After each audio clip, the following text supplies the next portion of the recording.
The hammer slipped from my sweat-slicked hand and clattered against the splintered fence post, echoing like a gunshot in the humid afternoon air. Brian's eyes locked onto mine, not with anger, but with a hunger that made my stomach twist into knots, his calloused fingers brushing mine as he steadied the wood. "Easy there, Liam," he murmured, his voice low and gravelly, the kind that wrapped around you like smoke from a backyard bonfire. "We wouldn't want to break anything." Yet, I was 22, fresh out of community college in this godforsaken corner of upstate New York, where the summers stuck to your skin like regret and the winters buried secrets under feet of snow. My best friend Jake had dragged me into this mess, casual as ever. "Hey, man, Dad's fence is falling apart again. You any good with tools?" He could use the help. Jake, oblivious as a golden retriever, had no clue that his old man, Brian Hargrove, was the reason I'd started showing up at their place uninvited, mowing the lawn without asking, lingering over beers on the porch until the fireflies blinked out. Brian was 45, built like the oak trees lining their street, solid, unyielding, with laugh lines etched deep from years of raising Jake solo after his wife bailed for some suit in the city. He ran the local auto shop, hands perpetually stained with grease, and there was something about the way he moved, deliberate and unhurried, that made my pulse stutter. I'd known him since high school, back when Jake and I were thick as thieves, sneaking smokes behind the bleachers and dreaming of escaping Elmwood. But lately, every glance felt loaded, every accidental touch electric. That day, the fence was our excuse. Jake was off at his summer job flipping burgers at the diner, leaving Brian and me alone in the backyard, the air thick with the scent of fresh-cut grass and impending rain. We'd been at it for hours, me holding the post steady while he drove nails with swings that showcased the flex of his forearms.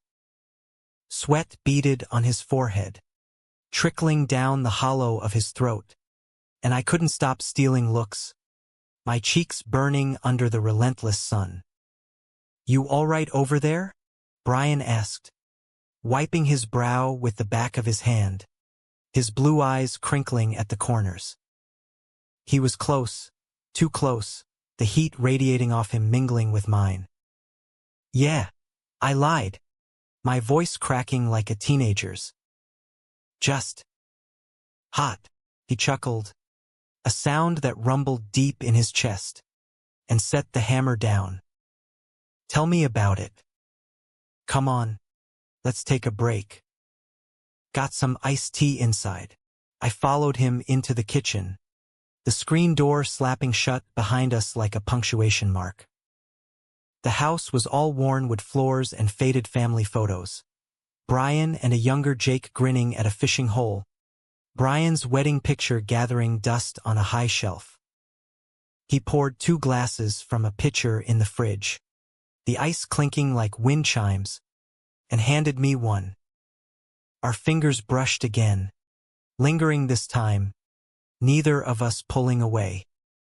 "So," he said, leaning against the counter, his gaze steady, "Jake says you're seeing someone."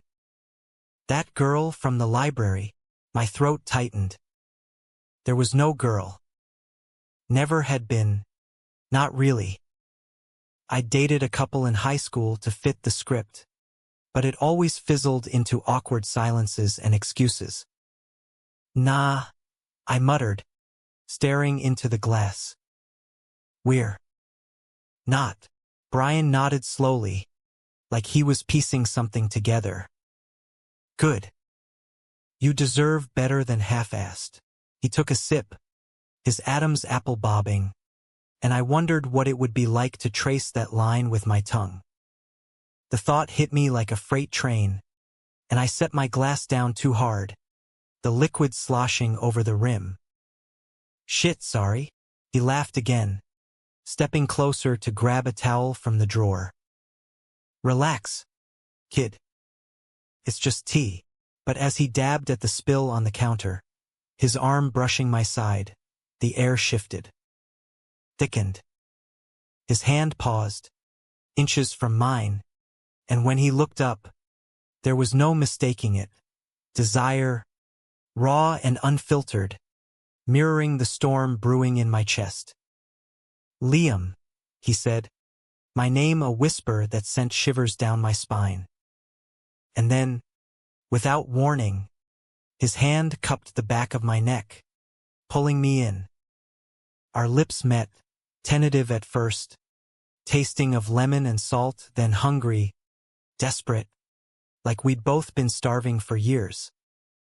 I melted into him, my hands fisting in his shirt, the world narrowing to the press of his body against mine, solid and real. We broke apart gasping, foreheads touching, breaths mingling. "This is crazy," I panted, heart hammering. "Yeah," he agreed, his thumb stroking my jaw. "But it feels right." That kiss unlocked something feral in us. For the next hour, we abandoned the fence, tumbling into the living room where sunlight slanted through the blinds in golden bars. Clothes hit the floor in a frantic heap. His flannel, my tank top, and we explored each other with the reverence of sinners at confession. His skin was rough under my palms, marked by scars from shop accidents and life's small cruelties, but his touch was gentle, mapping me like a treasure he'd long buried. I lost myself in the scrape of his stubble against my collarbone, the way he murmured my name like a prayer, low and broken. Afterward, we lay tangled on the couch, the fan whirring lazily overhead, reality creeping back in like fog off the lake. "Jake can't know," Brian said finally, his voice laced with regret. "Not yet. God, he'd hate me." I nodded, tracing the silver threads in his hair. "I get it. But it's not nothing." He kissed my temple, soft as a promise. "No. It's everything." The affair bloomed in stolen moments, a secret garden we tended under the cover of chores and chance. I'd show up with excuses, helping with the garage, running errands, and we'd steal hours in the barn behind the house, where hay bales muffled our gasps and the scent of oil and earth masked our sweat. Brian was a revelation, patient where I'd been fumbling with hookups in college dorms, intense in a way that left me aching for more. We talked too, late into the dusk, about his failed marriage, the loneliness of single fatherhood, my fears of coming out in a town where fag was still casual currency. "You're brave, Liam," he'd say, holding me close. "Braver than me, but secrets have a way of rotting from the inside." Jake started noticing, the lingering hugs, the way I'd flush when Brian clapped me on the back. "You two are weirdly buddy-buddy lately," he joked one night over pizza, oblivious but probing. I laughed it off, but guilt gnawed at me like termites in that damn fence. It was mid-August when the storm broke. Jake had come home early from a shift, catching us in the kitchen, Brian's hand on my waist, my lips brushing his neck in a moment of unguarded tenderness. The door slammed open, and there he was, frozen in the frame, eyes wide with betrayal. "What the fuck?" The words exploded from him, raw and shattered. Pizza boxes tumbled from his arms, scattering greasy circles on the linoleum. "Jake," Brian started, pulling away, but his son was already advancing, face twisted in fury. "You? With my best friend, Dad? He's half your age. This is sick." "It's not like that," I stammered, stepping forward, But Jake shoved me hard, sending me stumbling into the table. Get out. Both of you make me want to puke. Brian moved then, grabbing Jake's arm, not roughly, but firm. Son. Listen. No. You listen. Mom left because you were always figuring shit out. And now this? Screwing around with Liam? You're a fucking hypocrite. Tears streaked Jake's face, his voice cracking on the edge of a sob. He wrenched free and bolted upstairs, the slam of his door rattling the windows. I stood there, chest heaving, the air poisoned. Brian's face was ashen, eyes hollow. Go, he whispered. For now, I fled to my truck, the engine roaring to life as rain finally unleashed, blurring the windshield like my vision. That night, I drove aimlessly along Route 17, the wipers slapping a frantic rhythm, replaying Jake's words. Sick. Hypocrite. Was he right? Brian was twice my age. My best friend's father, a line I'd crossed without a map. Days blurred into a haze. Jake ghosted me. Texts unread, calls straight to voicemail. Brian reached out once. A curt give him time, but the distance yawned between us. Elmwood felt smaller, suffocating, every corner a reminder. The diner where Jake and I used to bullshit for hours, the shop where Brian's laugh used to boom over the clank of tools. I threw myself into odd jobs, fixing Mrs. Harlan's leaky roof, hauling scrap for old man Petrov, anything to keep my hands busy and my mind numb. But at night, alone in my cramped apartment above the hardware store, the ache settled in my bones. I missed Brian's steadiness, the way he'd hum old Springsteen tunes while we worked, his fingers interlaced with mine under the stars. Was it love, or just the thrill of the forbidden? I'd scroll through his Facebook, public posts of Jake's birthday barbecues, captioned with dad jokes, and wonder if he'd scrubbed me from his life too. 2 weeks in, desperation clawed me back to their street. It was dusk, the sky bruising purple, crickets chirping a lazy symphony. Jake's car wasn't there, probably at the lake with buddies, but Brian's truck sat in the drive, hood up, engine exposed like a wound. I parked down the block and walked, heart pounding. He was bent over the motor, sleeves rolled to his elbows, grease smudged across his cheek. The sight of him, vulnerable, alone, twisted something deep. Brian, he straightened slowly, wiping his hands on a rag, expression guarded. Liam. What are you doing here? I had to see you. The words tumbled out, unpolished. This silence. It's killing me, he sighed, leaning against the fender, the metal creaking under his weight. Jake's a mess. Blames himself for introducing us, says he should have seen it. Therapy's on the table, but he's stubborn like his old man.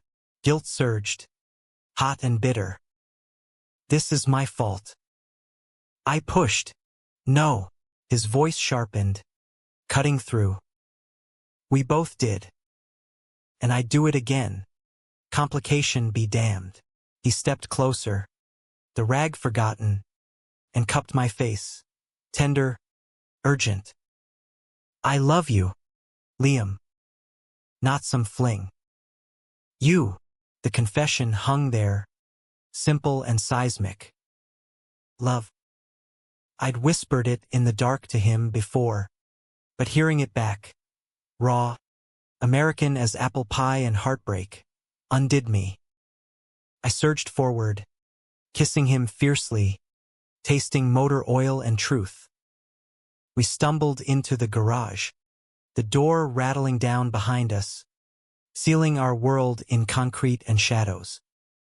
That night was reclamation, slow, Deliberate lovemaking on a bed of drop cloths, his body arching under mine like a bowstring released. We mapped scars and sighs, whispering futures that might never be. Road trips down the coast, a life beyond Elmwood's prying eyes. We'll figure it out, he promised against my skin, and for once, I believed him.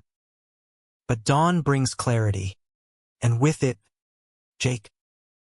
He burst in at first light, eyes bloodshot, reeking of cheap whiskey from whatever underage bender he'd chased.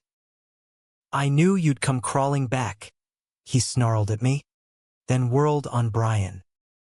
And you, enabling this shit? Jake, please, Brian pleaded, pulling on his jeans, voice cracking. Sit. Talk. But Jake wasn't having it. He lunged, fists flying, not connecting, but wild with rage. I stepped between them, taking a glancing blow to the shoulder that bloomed pain like fire. Stop! This isn't you. He froze, chest heaving, the fight draining from him like air from a punctured tire. You were my brother, Liam. How could you? The words landed harder than any punch. Brian reached for him, but Jake recoiled. Don't touch me. I'm done with both of you, he stormed out, tires screeching into the morning mist. The silence that followed was deafening. Brian sank to the floor, head in hands, shoulders shaking. I knelt beside him, pulling him close, our tears mingling on the cold concrete. We'll lose him, he choked out. I've lost everything else. Can't lose my boy. We won't, I vowed, fierce as the ache in my ribs. Not forever. The fallout was biblical. Jake dropped out of community college, crashing with cousins in Syracuse, his social media a ghost town of unfollows. Brian threw himself into the shop, coming home to an empty house that echoed with absence. I hovered on the edges, bringing groceries, fixing what I could, but the chasm between us widened, filled with unspoken grief. Fall crept in, leaves turning Elmwood into a postcard of rust and gold. I started therapy myself, unpacking the closet I'd lived in since puberty, the fear of being the town's punchline. My counselor, a no-nonsense woman named Rita with a Bronx accent, called it queer joy deferred. Own it, kid, she'd say. Or it'll own you. One crisp October evening, as I raked leaves in their yard, unasked, but unable, Brian found me. He looked gaunt, the shop's toll evident in the shadows under his eyes. Liam. We need to talk. My rake stilled, heart plummeting. End it, he shook his head, rain from an earlier shower still dampening his hair. No. But pause. For Jake. He emailed, first contact in weeks. Wants to meet. Just him and me. Relief warred with sorrow. Okay. I'll wait. He pulled me into a hug then, bone-crushing and brief, his stubble rasping my cheek. You're my heart. You know that? This town's too small for us. But I'll build a bigger world if it means keeping you.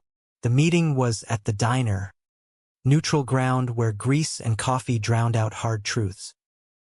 I paced my apartment, chain-smoking menthols despite quitting months ago, until Brian's text lit my phone. Rough. But progress. Details trickled in over late-night calls. Jake's anger laced with confusion. Questions about identity he'd buried deep. He asked about you, Brian said one night, voice thick. Not nice, but curious. That's something. Thanksgiving loomed like a guillotine. Jake came home, stilted, silent dinners where silverware clinked like accusations. I wasn't invited, but I dropped off a pie at the door. Anonymous. My note inside reading, "Miss you, brother." Always. No response. But the pie tin came back clean. Winter hit hard. Snow blanketing Elmwood in hush. Brian and I met in secret motel rooms on the edge of town. Drives to Buffalo for anonymity. Our love deepened in the margins. Fierce and fragile, like frost flowers on window panes. He'd trace my spine in the dim light, whispering dreams of Portland or Austin, places where men like us walked hand in hand without whispers. But betrayal's shadow lingered. In February, Jake cornered me at the hardware store, his face a mask of forced calm. "Saw you with Dad last week." At the motel, ice flooded my veins. "Jake, save it." He held up a hand, eyes glistening. "I get it now. Kinda. Therapy's kicking my ass. Turns out I'm pissed at Mom for leaving. Not just this." He swallowed hard. "But it hurts, man. Like, bone deep." I nodded, throat tight. "I'm sorry. For all of it." He exhaled, shoulders slumping. "Don't be. Just be good to him. And give me time." It wasn't absolution, but it was a crack in the ice, a thaw. Spring arrived tentative, buds pushing through frozen earth. The fence stood sturdy now, a testament to that first reckless day. Jake thawed slowly, texts turning to coffees to game nights where we'd skirt the edges, laughter tentative but real. Brian watched us like a hawk, pride and fear warring in his eyes. One balmy June evening, as fireflies danced in the yard, Jake raised a beer from the porch steps. "To fences," he said, voice gruff. "The ones we fix. And the ones we build." Brian clinked his bottle, glancing at me with eyes full of tomorrow. "To new lines." I smiled, the weight lifting like morning mist. Love, turned out, wasn't a straight path, riddled with betrayals and breaks, but worth every splinter. In America's heartland, where dreams bent but rarely broke, we'd carved our own story, messy, human, enduring. And as the stars wheeled overhead, Brian's hand found mine under the railing, warm, unyielding, a quiet vow in the gathering dark. The summer after the reckoning stretched long and languid, Elmwood's humidity wrapping around us like a lover's reluctant goodbye. Jake's tentative peace held, fragile as spun glass, but it was progress. We'd grill in the backyard, me, Brian, Jake, hamburgers sizzling on the Weber while classic rock crackled from a Bluetooth speaker. Jake would rib me about my fancy craft beers, Brian chuckling that deep, resonant sound that still set my pulse racing. But there were landmines. A too long glance, a brush of knuckles passing the ketchup, and Jake's jaw would tighten, his fork scraping plate like nails on chalkboard. I kept my distance in public, playing the reformed sidekick, helping Jake with his truck's carburetor, nodding along to his rants about college applications. Privately, Brian and I burned hotter, our reunions ablaze against the cooling evenings. We'd slip away to the old quarry on the town's outskirts, where moonlight silvered the water and echoes swallowed our moans. "You're my anchor," he'd growl into my neck, hands roaming with the possessiveness of a man who'd stared down loss and won. But anchors drag, and secrets have weight. In July, during Elmwood's annual fair, booths hawking funnel cakes and cotton candy, the air thick with diesel from the Ferris wheel, disaster struck. Jake was manning the fire department's dunk tank, shirtless and grinning as kids pelted balls for charity. Brian and I wandered the midway, shoulders brushing in the crowd, when a voice sliced through. Well, if it ain't the Lovebirds. It was Tommy Reese, Jake's old wrestling buddy from high school, bigoted as they came, with a buzz cut and a beer gut straining his tank top. He'd flunked out of trade school, now pumping gas at the Shell, nursing grudges like hangovers. His eyes raked us, sneer curling. Heard the gossip, Hargrove. Robbing the cradle much. Brian stiffened, but I stepped up, chin lifted. Walk away, Tommy. Ain't your business. He laughed, mean and barking. Oh, it's business when my best pal's dad is ass up with his fag friend. Jake, know you're still at it. The word landed like a sucker punch, but Brian's hand clamped my arm, steadying, warning. Enough, he said, voice low thunder. Or we'll have words. Tommy spat on the dirt, sauntering off with a parting shot. Tell Jake I said hey. He'll love this. By morning, the Whisper Network ignited. Elmwood was small. Scandal spread faster than flu. Jake confronted us at dawn, face pale as the kitchen tile. Tommy called me at 2 a.m., drunk and raging. Said he saw you two all cozy. His voice trembled, betrayal fresh. Are you idiots? After everything. We were careful, Brian insisted, pouring coffee with shaking hands. It's not careful, Jake exploded, slamming his mug down, shards of ceramic flying. The whole town's talking, Mrs. Ellis at the bakery asked if Dad's going through a phase. A phase? This is my life you're torching. I reached for him, but he jerked back. Don't. Just. I need space. Again. He grabbed his keys, storming out to who knows where, leaving Brian and me in the wreckage. That betrayal from friend to town crier cut deep. Brian retreated into silence, the shop his fortress, while I drowned in shifts at the lumber yard, sawdust clogging my throat like unspoken apologies. Our love felt tainted now, exposed under fluorescent gossip. Maybe we should cool it, I suggested one night over takeout Chinese, the fortune cookies mocking us with platitudes like, a journey of 1,000 miles begins with one step. Brian's fork paused mid-air, eyes darkening. You think quitting fixes this? Liam, I've built a life on standing firm. With you, I feel alive, not just surviving. His words pierced, raw and romantic.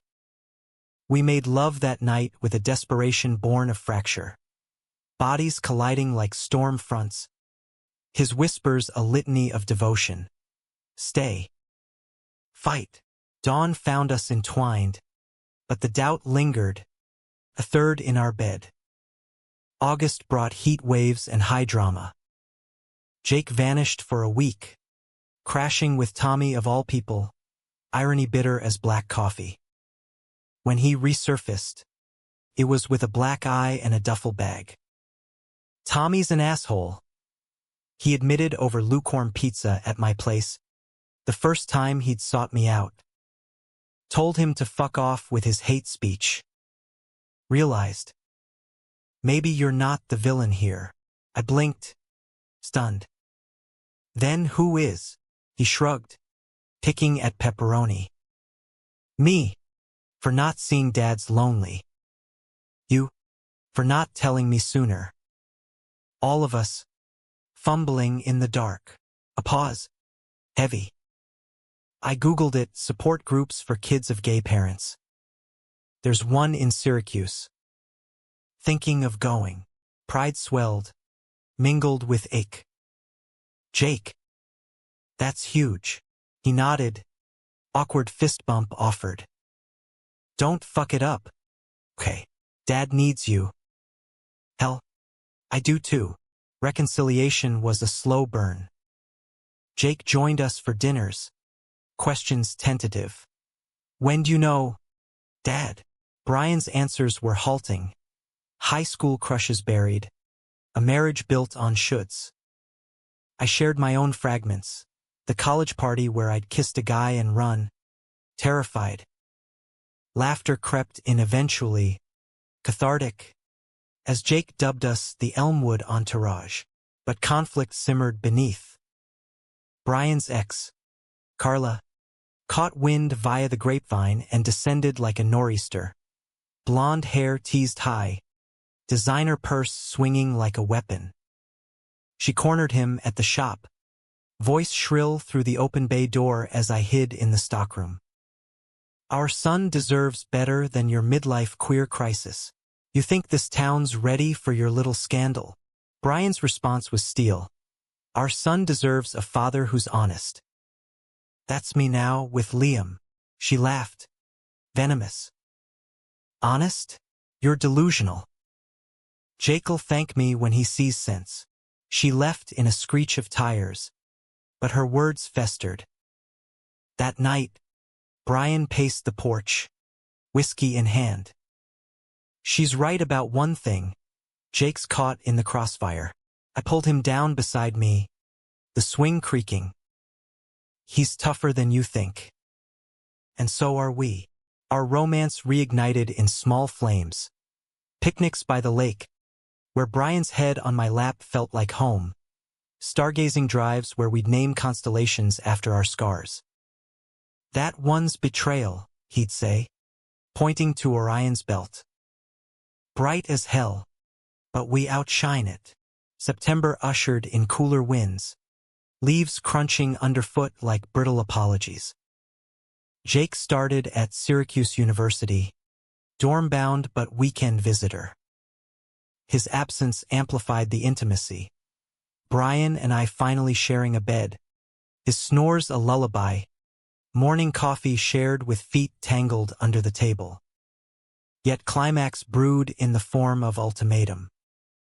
Carla filed for increased child support, citing emotional instability in her petition, code for outing Brian to the courts. The lawyer's letter arrived like a grenade, exploding our fragile peace. She wants to drag this public, Brian fumed, crumpling the paper. Expose us to make a point. Rage boiled in me, not just for him, but for every queer kid in Elmwood who'd ever hidden. Fight her. We'll testify, Jake too, if he'll stand with us. He looked at me then, love fierce as a frontier. You'd do that? For this mess? For you, I said simply. Always. The hearing was in county court, a stuffy room smelling of old law books and desperation. Carla sat prim, flanked by her shark of an attorney, while Brian, dressed in his Sunday best, tie askew, gripped my hand under the table. Jake arrived last, sliding in beside us, his presence a silent vote. Couldn't let you do this alone, he muttered, squeezing Brian's shoulder. Testimonies flew, Carla painting Brian as erratic, neglectful. Then Brian rose, voice steady as the fence we'd mended. I love my son. Always have. And I love Liam, not despite Jake, but because he's family now. This isn't instability. It's truth. Jake followed, halting but heartfelt. Mom, stop. Dad's happier than I've seen him since. Forever. Liam's solid. Let it be. The judge, a grizzled vet with kind eyes, ruled in our favor, support unchanged, with a stern warning to Carla about weaponizing pain. As we filed out into autumn sun, Jake clapped Brian's back. Proud of you, old man. That night, victory tasted sweet, steaks on the grill, Jake regaling us with dorm horrors. But as he crashed early, Brian pulled me aside, eyes shimmering. "You saved us, Liam. With your fire." We celebrated in the master bedroom, bodies a symphony of gratitude, slow, worshipful, his lips charting paths of thanks across my skin. "Marry me," he breathed in the afterglow, ringless but earnest. "Not today, but someday. Build this life." Tears pricked my eyes. "Yes, God, yes." Winter wrapped us in quiet triumph, snow muffling the world's judgments. Jake thrived at school, visiting with tales of queer alliances and late-night philosophies. Brian and I planned cautious dreams of a cabin upstate, adoptions maybe, a family forged not born. Betrayal's echo faded, replaced by deeper bonds. In Elmwood's unyielding heart, we'd planted roots, twisted, resilient, proving love's not a straight line, but a fence worth every nail. Spring 2026 bloomed with reckless abandon. Dogwoods unfurling pink against Elmwood's graying sidewalks, mirroring the tentative hope stitching our lives back together. Jake's sophomore year at Syracuse brought him home more often, his duffel thumping on the porch like a heartbeat returning.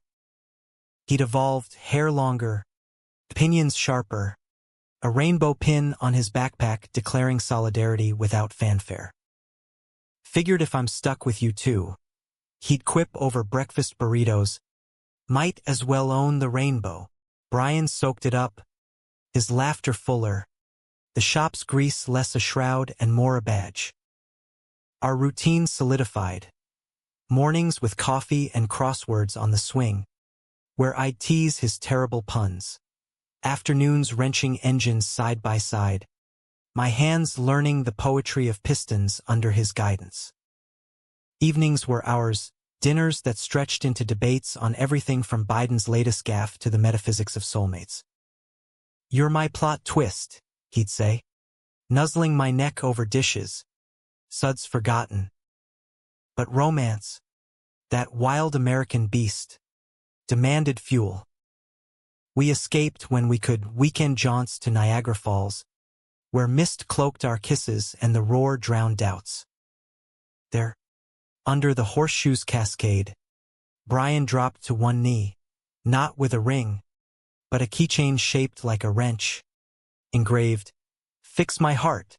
I laughed through tears, tackling him into a hug that drew stares from tourists. Cheesy bastard. Yes, back home, conflict stirred in subtler forms. Tommy Reese, ever the specter, got wind of our stability and soured it with sabotage. He keyed Brian's truck one dawn, slashed tires, "Fag Dad" scrawled in the dust, anonymous until his sloppy alibi crumbled under sheriff's questioning. Elmwood buzzed anew, but this time, support trickled in misses. Ellis baked us lemon bars with a note. "Strength to you both." Old Petrov at the scrapyard clapped Brian's shoulder, muttering, "Love's love, son." Jake, home for the deed, confronted Tommy at the Shell, not with fists, but words honed in therapy. "You're pathetic, man. Hiding behind spray paint, 'cause your life's a dead end." Tommy swung wild, missing, and Jake walked away unscathed, dignity intact. "Didn't even feel good," he confessed later, nursing a root beer float. Just sad for him. That incident crystallized our clan's resilience. Brian and I leaned harder into each other, nights of tender exploration, where vulnerability was currency. He'd confess boyhood crushes on the quarterback, buried under football fields and denial. I'd unravel my college ghosts, the one-night stands that left me hollow. "You're my home run," I'd murmur, his body a landscape I memorized, the freckles dusting his shoulders like stars, the scar on his hip from a shop mishap that I kissed like a talisman. Yet betrayal's ghost wasn't done haunting. Carla resurfaced in May, post-divorce from her city slicker, humbled and hollow-eyed. She requested a sit-down, not adversarial, but seeking Jake's ear. I was wrong, she admitted over coffee at the diner, voice quivering. Jealous, mostly, of your happiness. Jake listened, guarded, then invited her to dinner, a test, he called it. The meal was a minefield. Awkward silences punctuated by Jake's probing questions, Carla's apologies thin but sincere. Brian held my hand under the table, a lifeline, as she eyed us with something like regret. You two. You look good together. It wasn't blessing, but it was bridge-building, frail, but spanning. Post-dinner, Jake pulled me aside on the porch. Think she means it? Time'll tell, I said, clapping his back. But you're the captain now. Summer swelled, humid and heady, our love a bonfire against it. We hosted a barbecue, neighbors tentatively invited, rainbow flags fluttering from the fence like defiant blooms. Laughter rang freer, beers clinked in toasts to unexpected detours. Even Tommy slunk by with a mumbled sorry, tail between legs after community service. Climax crested in August, during Pride's Echo, a local ally march in Syracuse that Jake dragged us to. The city thrummed with color, floats blaring Lady Gaga, queer elders linking arms with teens in glitter. Brian, uncomfortable in the crowd at first, gripped my hand like a vice, then relaxed, eyes widening at the spectrum of lives unapologetic. This, he breathed, as we waved flags under confetti rain. This is what we fought for, Jake, marching beside a drag queen twice his age, hollered chants with glee. But midway, a counter-protester, beer-bellied zealot with a sign reading, God hates fags, shoved through, spitting vitriol at Brian. Pervert, corrupting your boy, rage ignited. I lunged, but Jake beat me, squaring up with fire in his veins. Back off, asshole, that's my family. The man swung, clipping Jake's jaw, and chaos erupted, cops swarming, Brian pulling us back as the bigot was cuffed. In the aftermath, sirens fading, Jake wiped blood from his lip, grinning fierce. Worth it, we piled into the truck, adrenaline humming, and drove home in charged silence, broken by Brian's sudden pullover at the quarry. Get out, he said, voice husky. We tumbled to the water's edge, clothes shedding like old skins, diving into cool depths where moonlight danced. There, treading water, Brian kissed me, deep, declarative, then turned to Jake on the bank. You all right, son? Jake nodded, towel draped. Yeah. Seeing you too. It's weirdly inspiring. That vulnerability cracked us open.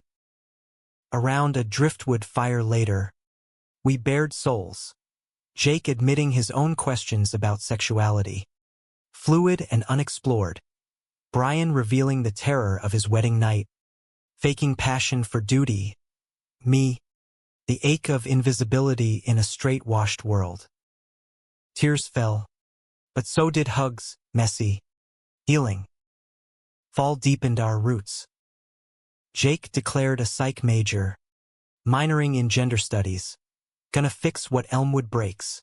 Brian proposed properly on a leaf-strewn hike, a simple gold band from the pawn shop glinting like promise. Partners, he said. No kneel, just hands clasped. I accepted, sealing it with a kiss that tasted of cider and forever. Winter's hush brought nesting. We renovated the attic into a shared office, bookshelves groaning under queer-lit, Baldwin, Asimov, the canon we'd starved for. Carla visited sporadically, her edge softening into auntie-ish quips. Tommy even stopped by the shop for an oil change. Small talk strained but civil. Betrayal scars faded to silver lines, reminders not chains. Our story, dramatic and drenched in emotion, unfolded humanistic, love as verb, not fairy tale. In America's patchwork heart, we'd mended more than fences, selves, sons, a sliver of the world. As 2026 waned into a brittle January, Elmwood slumbered under ice, our lives a cocoon of quiet conquests. Jake's winter break was a whirlwind. Finals aced. A new boyfriend in tow named Alex, a lanky art major with tattoos and a shy smile. He's cool with everything, Jake assured over hot cocoa, Alex blushing as Brian grilled him gently on favorite bands. The kid passed muster, earning a nod and a beer, our dinner table expanding like grace. Brian and I savored the domesticity. Lazy Sundays tangled in flannel sheets, his head on my chest as NPR droned policy wonkery. Our engagement was low-key, announced via a group text that lit up with emojis from Jake's crew. Rings by spring, he teased in a voice note, and we laughed, plotting a courthouse do with pie instead of cake. But drama, that persistent shadow, slithered back via Carla's unraveling. Divorced and downsized, she spiraled, boozy voicemails to Jake pleading reconciliation, accusations that Brian's lifestyle had driven her to this. One blizzard night, she showed up hammered on our doorstep, mascara rivers down her cheeks. "You stole my family," she slurred, jabbing a finger at me. Brian, ever the diplomat, guided her inside, brewing tea while Jake fielded her sobs on the couch. "Mom, it's not theft, it's evolution." Alex hovered awkwardly, but I caught his eye, mouthing thanks for the normalcy he brought. She crashed in the guest room, waking to regret and apologies over eggs. "I'm poison," she whispered to Brian in the kitchen, voice small. "But I want in whatever this is." It wasn't instant forgiveness, but a door cracked. Carla joined therapy, virtual sessions bridging her Manhattan malaise to our upstate hearth. Slowly, she morphed, visits lengthening, her laugh rediscovering pitch. "Liam," she said one thawing afternoon, handing me a scarf she'd knitted, lopsided, but earnest. "You're good for him.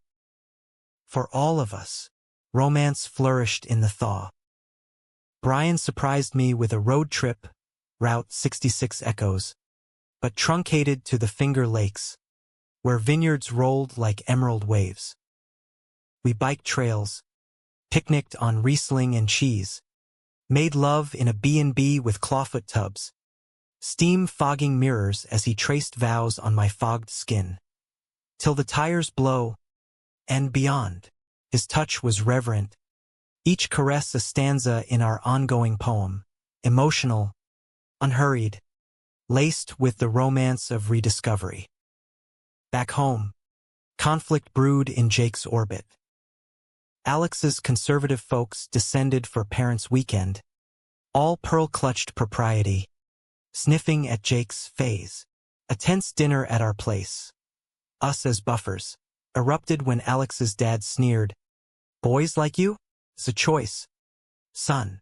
Jake, fork midair, fired back, "Love's no choice, it's gravity." Deal or dip. The fallout was seismic. Alex outed, cut off financially, but unbowed. He moved into Jake's dorm permanently, their bond a beacon. "Thanks for the blueprint," Jake texted me. a photo attached of them rainbow-wrapped on a couch. Brian and I high-fived over it, pride swelling like spring sap. Climax hit in April, cherry blossoms dusting the yard like confetti for our impromptu wedding. Courthouse first, vows exchanged in a wood-paneled room. Jake best man with a grin splitting his face. Carla matron of honor in a dress that actually fit. "I do," Brian said, voice gravel-soft, ring sliding home like fate's key. The reception was pure Elmwood. Backyard bash with strung lights, a playlist of Dylan and Gaga, neighbors toasting with craft IPAs. Tommy even came, sober 6 months, offering a handshake and, "Congrats, man," took balls. As dusk fell, Brian pulled me to dance, slow sway to Wonderwall, his breath warm on my ear. This is the plot I never scripted, but betrayal's final twist lurked in Carla's shadow. Emboldened by reconciliation, she confessed a secret over post-ceremony wine. I knew about Brian back then. Suspected. Anyway. Stayed for Jake. But it poisoned us. Tears flowed. But so did absolution, group hug under the stars. Her head on Brian's shoulder. Mine linked with Jake's. Summer hummed with newlywed haze. We honeymooned locally. Cabin in the Adirondacks. Where loons called and we hiked peaks. Screaming declarations into valleys. Brian's body, familiar yet ever new, was my compass. Nights of passion that blurred into dawn. His whispers humanistic hymns. We're proof. Love mends what hate rends. Jake and Alex interned at a queer youth center in the city. Weekends filled with stories of kids like our younger selves. Scared. Sparkling. "You're legends," Jake said one grill night. Flipping burgers. The fence guys who fixed more than wood. Fall brought harvest moons and milestones. Brian's shop expanded, hiring a trans mechanic named Riley who became family dinner staple. Carla relocated closer. Apartment in Ithaca. Dating a librarian with gentle eyes. Winter 2027 whispered of legacy. Over mulled wine, Brian broached adoption. A kid? Or two. Make our circle bigger. Jake, visiting with Alex. Lit up. I'd uncle the shit out of that. Our story, laced with drama's thorns and romance's bloom, ended not in tidy bows but humanistic sprawl. Lives intertwined. Betrayals alchemized to gold. In America's vast, varied tapestry, we'd woven a thread unbreakable. Love, unapologetic, enduring as the fences we cherished. Yet even in this golden phase, life's undercurrents tugged, subtle at first, then insistent. Early 2027, Brian's annual checkup unearthed a shadow on his lung scan. Spot ambiguous, biopsy pending. Probably nothing, the doc said, but worry etched lines deeper than time. I held his hand in the sterile waiting room, thumb stroking knuckles, our silence a shared prayer. Jake sensed the shift, canceling a spring break trip to hover, cooking chili that burned, cracking jokes that landed flat. "You're tougher than cancer scares, Dad," he said, Alex nodding fervent beside him. Carla baked lasagnas, her presence a quiet anchor, the family we'd forged flexing under strain. The biopsy confirmed benign, scar tissue from a long-ago infection, but the scare recalibrated us. Brian quit smoking cold, trading Camels for gum and gravelly confessions. Wasted too many years hiding. Not anymore. We volunteered at the youth center. Brian wrenching bikes for at-risk kids. His stories of closets cracked open inspiring wide-eyed nods. Romance deepened in adversity's wake. Intimate gestures amplified. Notes in lunchboxes, you're my spark plug. Baths drawn with Epsom salts after long days, where I'd massage knots from his shoulders, his sighs melting into moans. You ground me, he'd murmur, turning to claim my lips, water sloshing as we lost ourselves in reaffirmation. Slow, soulful, bodies speaking what words fumbled. Conflict arose externally when Elmwood's council debated a family values ordinance.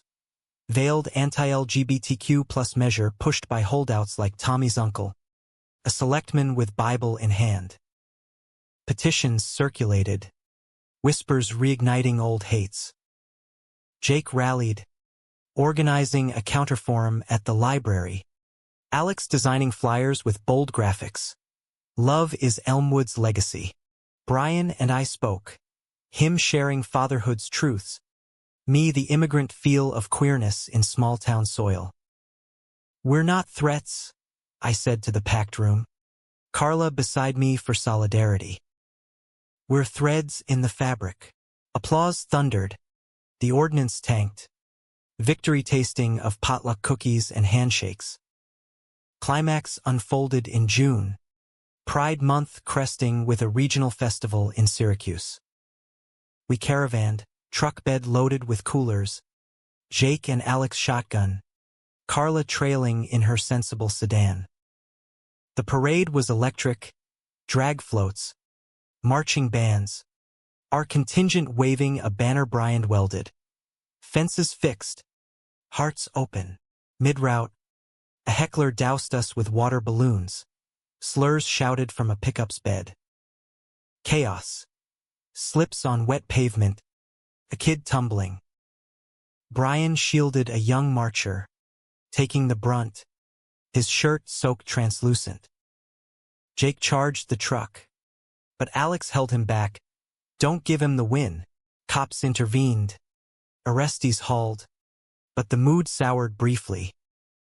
Then, spontaneously, the crowd linked arms, 1,000 strong, chanting love wins. Brian, dripping, pulled me close, kissing me fierce amid cheers. See, we're legion. Post-parade, over rainbow cake at a brew pub, Jake proposed to Alex, kneeling with a sketchpad ring, drawn promises of forever. We hooped, tears flowing, Brian's toast slurring sentimental, to detours that lead home. Betrayal's last gasp came softly. Carla, in a therapy breakthrough, revealed letters from Brian's youth, unsent confessions to a college crush, found in attic boxes. He was brave even then, she said, handing them over. Reading them by lamplight, Brian wept, release, not regret, then made love to me with a tenderness reborn, our bodies a bridge across decades. Summer ripened into adoption pursuits, home studies passed, a foster placement. Little Theo, 5, with curls and trust issues, placed in June. Fatherhood redux for Brian, Big Brother boot camp for Jake. Theo's first dada, to both of us, was a symphony, his tiny hand in mine as we pushed swings at the park. Fall harvested abundance. Jake and Alex's wedding in October, a backyard affair with hay bales and harvest moons, us as co-best men. Vows echoed ours, raw, romantic. In your light, I find mine. Winter blanketed us in joy, Theo's first snowman, lopsided as love. Carla, dating steady now, hosted Hanukkah dinners, blending traditions into mosaic. Our tale, dramatic in tempests, emotional in calms, romantic in glances, humanistic in heels, culminated not in finale but continuum. From a slipped hammer to fences fortified, Brian and I, Liam and the man who'd surprised us both, stood unbowed. In America's beating heart, we'd authored a legacy, love, vast as prairies, enduring as stars.